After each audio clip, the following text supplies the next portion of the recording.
Hey, everybody, and welcome back to another episode of Healing in Hindsight. In this episode, I wanted to kind of piggyback on the last episode where we learned about what metformin is and how it works with your body, some of the side effects and things you can expect with it.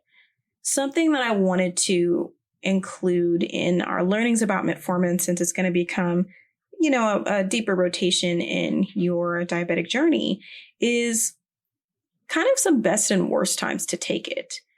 Timing is key, I have found with it, and it really does make a huge difference how and when you take your metformin, just because it can have a huge effect on what your levels are going to be throughout the day.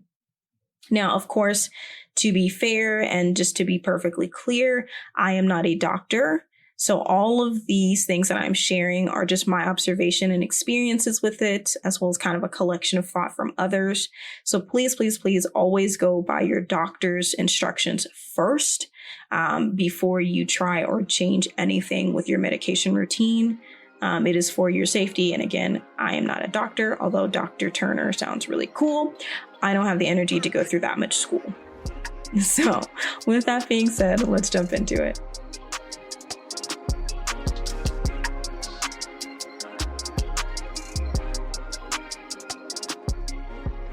You're listening to Healing in Hindsight, a health and wellness podcast where we strive to conquer type 2 diabetes.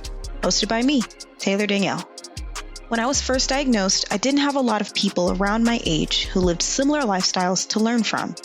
I want you to know you're not alone, and we'll have real, honest, and vulnerable conversations about it all.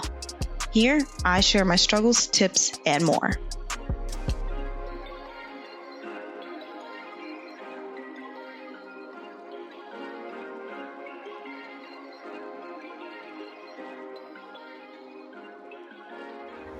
All right, episode 5.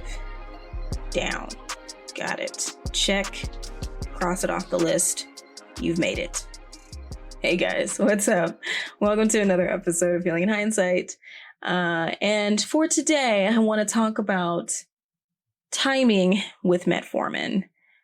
So again, last episode, we talked about what metformin is, kind of how it can affect your body, some of the side effects, things like that. But I think something that can be overlooked sometimes with medication or any, especially nutrition-based stuff, but is timing. Timing is really important with diabetes because your body is on a constant, what's the word I'm looking for? Oh my God, it just left my head. But basically, your body is in a constant state of breaking things down and resting. Digestion. There you go. That's what I was going for. Your body is constantly digesting things and then resting. Digesting, resting, digesting, resting. So timing really does matter when it comes to not only what you're eating, but the medication that you're taking. So with metformin specifically, when you're trying to monitor your blood sugar levels, it's usually before we eat and after. And so because the medication we're taking is supposed to help maintain those levels, the timing ensures kind of regular levels throughout your day. You typically want to take metformin with food because remember, it can kind of cause an upset stomach or other things. If not, if you do take it on an empty stomach, it can mess with you. I've gotten to a point where I can, but I still try to take it with food as much as possible, especially when you're first starting out. And if you take your medication with no food in your system and you don't eat till like hours later, you might cause yourself to, kind of get the shakes, if you will, where your blood sugar is dropping too low, too fast. And a little tip. If your blood sugar levels are starting out really high, you can still have false shakes, is what I call it, because I always get confused if it's hypo or hyperglycemic. Literally, they're guys, why are they the freaking same? Like hypoglycemic and hyperglycemic, whichever one means that your blood sugar is too low. You can experience that. when you have high blood sugar levels. In fact, when I recognized that my treatment was working, I was having that. I just like to call it the shakes because it's easier, but I was having the shakes, taking my medication, and my levels were actually dropping to normal because your body has been operating in such a heightened state that normal feels low. And technically it is. So if you ever have that happen, that's where your meter comes in handy. I usually will check it to see where I'm at. And if I'm actually just about to tap into normal range, then I don't, I tried to kind of ride the wave, give myself some water, maybe give myself a little sip of juice or something like that, just to even me out just a tiny bit, because it's still dropping. But I do try to make sure I keep myself cool, because at least for me, I start to sweat and get hot and feel a little faint. So I sit down, try to cool my body off. So my body can understand this is actually your normal blood sugar levels. This is where you actually need to be. But anywho, so that's why empty stomach might not be so great, because you might actually throw yourself into super low blood sugar, and that's not good either. So if timing is so important, I'm sure the obvious next question is, so when should you take it? Well, obviously, whenever your doctor says to, for sure, because they are the ones who have set up your treatment plan. But for me, it started out, after breakfast, after dinner. And that used to really that was a good starting point to maintain my levels, because the morning dose that I would take of metformin and then later on metformin and glipizide would kind of help the food that I ate that morning. It got my body going. Okay, we're digesting, we're breaking all this down. Okay, here's a bunch of sugar, which is essentially energy. Okay, my cells and my muscles are kind of resistant to insulin. Oh, but here's this metformin and this glipizide that's saying, hey, they're on the list. It's cool. Let them in. So my body absorbs that and then maintains my energy levels for the next few hours. And then the cycle kind of repeats itself. At the same time, my body is also trying to burn the sugar or use it and break down as much as possible. So it's kind of that rinse and repeat cycle. And remember, throughout the day, sometimes you're not really stopping in between meals. I think there are moments where we've gotten so used to having access to food so much, like snacking, you're not really giving your system a chance to digest and rest. So that's kind of why I used to be of the, 4 or 5 small meals per day. But I do a lot more fasting now. So I don't really do a lot of heavy snacking in between meals. Don't get me wrong. If I feel hungry and I know that it's true hunger, because I do try to drink some water or something like that, to make sure it's not a falsie, if you will. But I do that because I want to give my body and my organs time to rest between ingesting. Your body burns calories just from digesting food. That's crazy. So imagine if you're constantly eating and your body doesn't have a break to actually break down anything that you have. I think that's why we have, some of those physical reactions like indigestion, things like that, because your body's like, stop, I'm full, stop it, So morning, evening seems to be a good and common theme.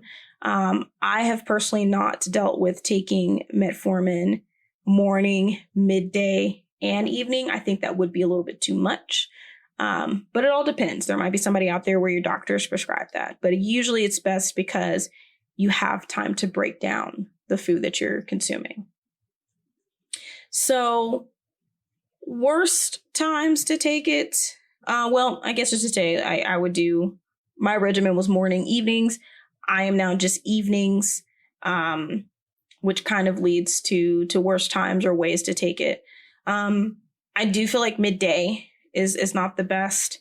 Again, your body doesn't need to, you don't need to overdose on medication to get your body to do its thing. Again, these are like training wheels. So you just need to coax it, and so it's not to say that I haven't taken my medication in the middle of the day. sometimes if you wake up late, right? Or if you're like me and you work early and you're so glued to your computer sometimes that you look up and you're like, holy shit, it's 12. When did noon hit? Why haven't I had another cup of coffee? Where's food now? I'm starving, right? So I will say this is the part where you definitely want to clue in with your doctor to see if you miss a dose, should you take it as soon as you recall, or if it's like super late, just wait until your evening one. For me, I usually would skip. I used to be really worried about taking my medication so close to each other. Again, possibly dropping my blood sugar way too low. I don't know. So it's kind of a hit or miss there. But like if I had breakfast at 8 and I look up and it's 9:30, I'll go ahead and take it. Right. It's still kind of in that window. But middle of the day, when you're right in the throes of eating and digesting and your body's already in kind of one digestive mode from your breakfast, it's a little hard. Now, for those who fast, I do still take, or there was a point where I would still take my medication in the morning. But again, that's because I've gotten used to it being on my stomach, not being that bad. But now that I just take it in the evenings, I don't have to worry about fasting. So if that's something that you do heavily, just really, really, really connect with your doctor on this. It works for me because I take it around between 7 and 8, 10 at the latest. Sometimes I venture into 11:30, but again, it's one of those, oh crap, I forgot kind of things. But I'm sleeping. I'm usually laying down, going to bed after that point, and my body has time to use the medication to kind of help even things out going into the next morning. It's the next day. So it's a little bit easier when you're on extended release and you're only doing it once a day to kind of move around when you take it. But middle of the day and like super late night, like after midnight, I'm not really doing it. I have, like, if I'm going out, sometimes I will take it, but I'll usually take it as early as I can stand. So like if I know I'm going to happy hour or something like that, I will start out drinking water or something like that. I'll either skip it. Let me just make it more simple. I'll either skip it because I don't want the aftermath later, or I will take it early and give myself a couple of hours before I start drinking. And if I'm drinking, I'm very clean with it. And I try to drink water in between. So that way I'm not, getting too much in my system alcohol wise. Again, not the best to kind of drink on it because it can mess with your stomach a bit and kind of undo some things. But at the same time, I don't always suggest not taking your medication. I just try to space it out as much as possible, and I'm mindful of what I consume afterwards. So there's nothing really major with this episode. I didn't want to make it too long and heavy for you guys, but always follow your doctor's recommendations. But I have found that morning and evenings are really just the better times because you have these long stretches of hours where your body is either digesting or resting. And even when you're resting, you're kind of digesting.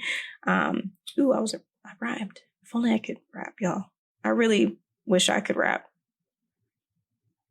This is that moment where I could do it, but it's not happening.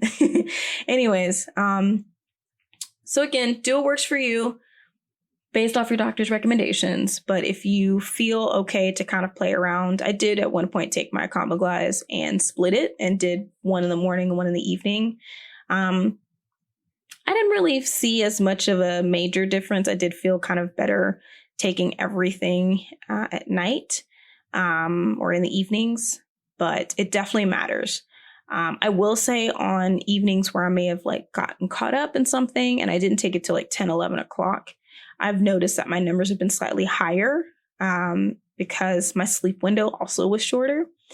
And then, I definitely experience higher numbers when I take my medication on time, but I still eat past then. I usually try my best that when I take my meds, I'm done. And I just have to get better about, no sugar, no carb snacks, like getting more water-based snacks or something like that, or zero carb, zero sugar, not zero calorie, because that's what's going to continue to spike me. So I would love any recommendations because the struggle is real. I don't even know how to describe this. I am a morning person by habit, but I am a night owl, like naturally. I do like being up late. I can't tell you how many times I've definitely been up super late doing something that I really want to do, whether that's gaming, working on a show, whatever. And I look up and the sun is coming out. I just don't like working like that. Like, unless it's something I really want to do, like this, for instance, cool. But if I was like doing a job that was like fun, like call center stuff, I've been there, done that. Don't like it. You don't like it. I like to get it out the way early so I can have the evening for my recreational time. So it's weird. I'm weird. I'm proud of that, but I'm weird. So I'm curious to know what everyone's regimen is and what they experience with when they take their medication. For my insulin folks, I know it's very, very, very strict and timed. Like, you really got to be on point with that. I know that there's some moments where it's loose, but I've kind of witnessed firsthand where it needs to kind of be on a same time as possible. Definitely taking any medication, honestly, at the same time every day is super helpful. But give yourself some grace a bit if it's not exact. Like, I got an alarm that goes off at 8 o'clock for me, but sometimes I'm like, okay, snooze it for 9 minutes. I don't know why Apple chose 9 minutes, but snooze it for 9 minutes because I'm in a thought process, or I'm recording, or I'm working on something and I'm trying to get it done. And it's hard for me to stop and like pivot and crap, where's my water bottle? Where is this? So anyways, all that to say, hope you found this helpful. Short and sweet on this one. Didn't want to take up too much of your time. I can ramble, but I'm not going to do it. So I will catch you guys on the next round. I'll even save you the outro. Just do me a favor for your girl. Like, subscribe, rate the podcast, leave a review. It helps others find us. The higher ratings you give it, the better I'm seen. And I would love to be seen, or at least rather heard, by as many of our community as we can, so we can all help each other in finding better ways to not only manage this disease, but beat it, reverse it, and never have to deal with it again. So at Healing in Hindsight on Instagram, facebook.com/Healing in Hindsight. You can also catch me at healinginhindsight.com. YouTube channel, you guessed it, Healing in Hindsight. I'm really considering playing around with some video stuff, but that'll probably be season 2. But if you don't have Spotify, Google Podcasts, Apple Podcasts, wherever all the podcasts are, I definitely wanted to make sure that it's on YouTube, so it's there too. So feel free to subscribe, like, and leave comments on the video on YouTube as well, so that way people can find us. The world needs to know we're here and that we are doing this shit. Anyways, catch you guys next time. Thank you so much for listening, and until next time.